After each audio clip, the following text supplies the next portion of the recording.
आज मैं प्लुमेरिया के पौधे की देखभाल के बारे में पूरी जानकारी दूंगा और ये भी बताऊंगा कि इसके पौधे में यदि फूल नहीं खिल रहा है तो क्या करना चाहिए। तो आगे बढ़ने से पहले यदि आपने मेरे चैनल को सब्सक्राइब नहीं किया है तो सब्सक्राइब करके बेल आइकन को दबा दीजिए ताकि हर एक वीडियो की नोटिफिकेशन आपको पहले मिलती रहे। तो देखिए दोस्तों, प्लुमेरिया को हिंदी में चंपा कहते हैं। इसकी बहुत सारी वैरायटीज आती है। कुछ के पत्ते साइज में बहुत बड़ी होती है और कुछ की छोटी होती है। इसके फूल बहुत सारे कलर में होती है।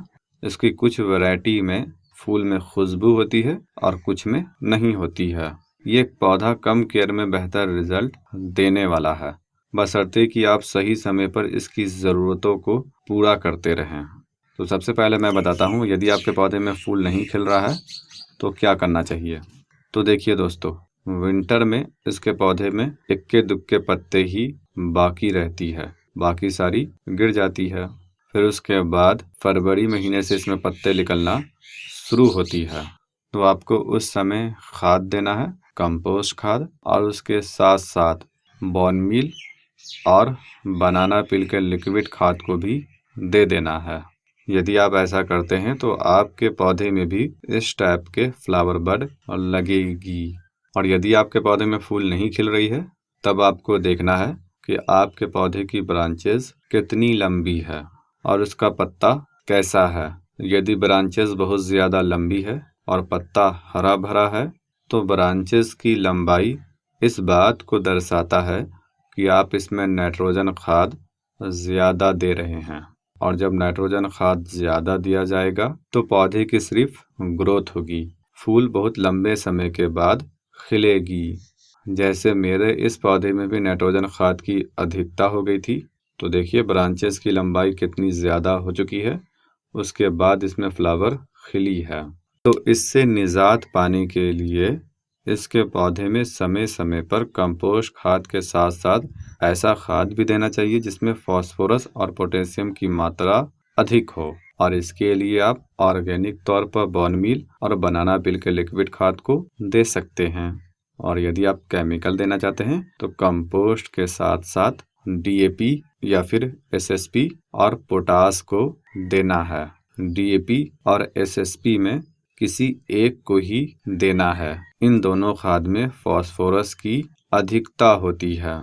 इसके अलावा आपको पोटास देना है जिससे पोटेशियम मिलेगी। और जो आप कंपोस्ट खाद देंगे उसमें नाइट्रोजन फास्फोरस सारी चीज़ें होगी, लेकिन सबसे ज़्यादा नाइट्रोजन होगी। तो इसीलिए कंपोस्ट के साथ साथ इन खादों को भी देना पड़ता है ताकि पौधे को फास्फोरस और पोटेशियम मिल सके और पौधे में फ्लावर बड भी लग सके। तो देखिए, यदि आपने पौधे को 10-12 इंच के गमले में लगा रखा है तो उसमें आपको 50 ग्राम कंपोस्ट लेना है। उसके अलावा उसमें 2 ग्राम पोटास लेना है और 12 से 13 दाने डीएपी के लेने हैं। इन सबको मिक्स करके पौधे में दे देना है। फिर उसके 15 दिन बाद आपको कंपोस्ट खाद तो नहीं देना है, लेकिन डीएपी और पोटास को दे देना है। और जब आप 15 दिन बाद देंगे तो डीएपी, पोटास और 1 चम्मच सीवीड को भी दे दीजिए। यदि आप ऐसा कुछ दिनों तक करते हैं तो आपके पौधे में फूल आना शुरू हो जाएगी। तो ख्याल रखिएगा, कंपोस्ट को महीने में 1 दफ़ा देना है और डीएपी, पोटास को महीने में 2 दफ़ा और सीवीड को भी 1 दफ़ा ही देना है।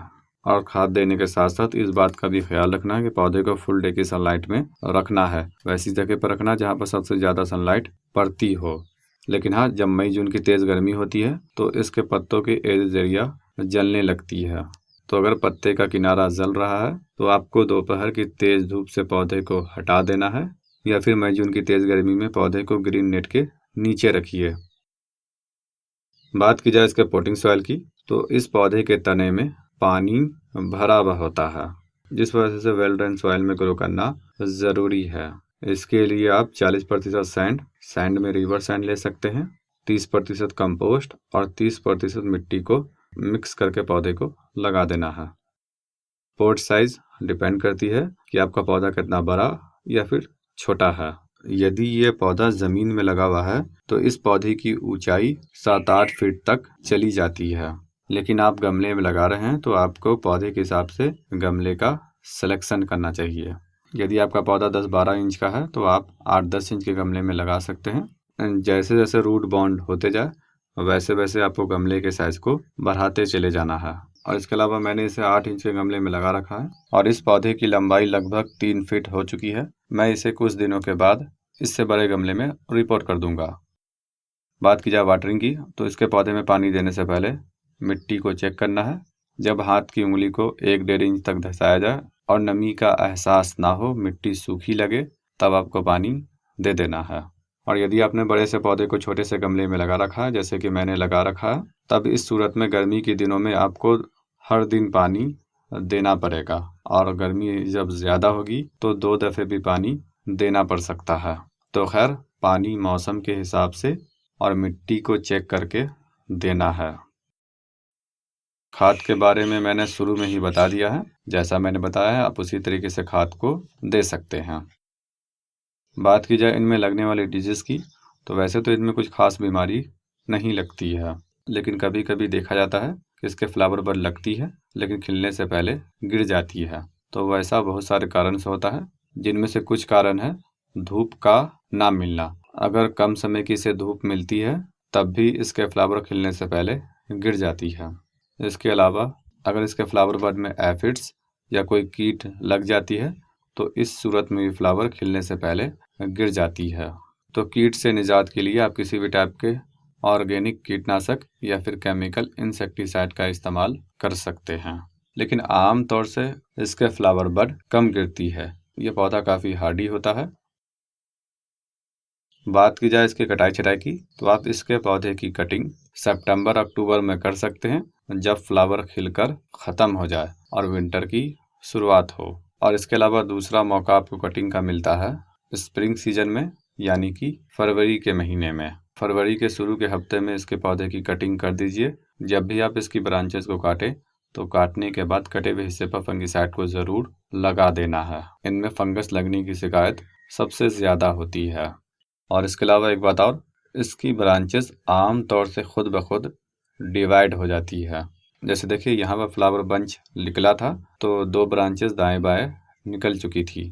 और इसके अलावा यहाँ पर फ्लावर बंच लगी हुई है तो अभी भी इसकी 2 ब्रांचेस दाएं बाएं निकली है। तो आम तौर से इसके पौधे की कटाई छटाई की कोई ज़रूरत नहीं पड़ती है, लेकिन फिर भी अगर पौधे की ग्रोथ बेतरतीब हो रही है तो उसकी ब्रांचेस को काट छाट कर पौधे के शेप को बनाकर रखना है।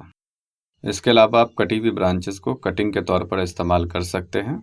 जैसे इस ब्रांच को यहाँ से काटकर इसे कटिंग के तौर पर इस्तेमाल किया जा सकता है, लेकिन ख्याल रखिएगा जब भी आप इसकी कटिंग के लिए कोई ब्रांच को लें तो जिस हिस्से को मिट्टी के अंदर धंसाना है वो हिस्सा हरा नहीं होना चाहिए, यानी कि इस टाइप का हरा ना हो। इस कलर की ब्रांच को आप मिट्टी के अंदर धंसा सकते हैं, लेकिन बिल्कुल ग्रीन ब्रांच को मिट्टी के अंदर नहीं धंसाना है, नहीं तो कटिंग की ग्रोथ नहीं होगी।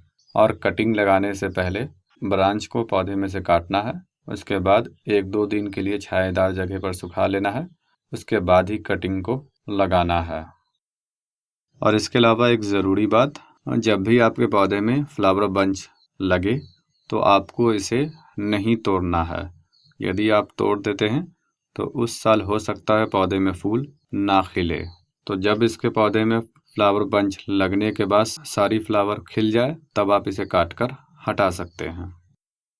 और इसके अलावा जब भी इसकी ब्रांचेस को या फिर किसी पत्ते को काटा जाता है तो उसके अंदर सफ़ेद कलर का दूध जैसा लिक्विड निकलता है। इसे हाथों पर नहीं लगाना है, नहीं तो खुजली हो सकती है और इसके अलावा कुछ और स्किन डिजीज़ भी हो सकती है। और इसके अलावा कोशिश कीजिए कि अगर आपने इसके पौधे को लगा रखा है तो छोटे बच्चों को इसके पौधे से बचा कर रखिए। यदि आपको मेरी जानकारी पसंद आए तो आप इस वीडियो को लाइक कर दीजिए और दूसरे लोगों के साथ शेयर कीजिए। और अगर आपका सवाल हो तो आप मुझसे कर सकते हैं, मैं आपके हर एक सवाल की जवाब देने की कोशिश करूंगा।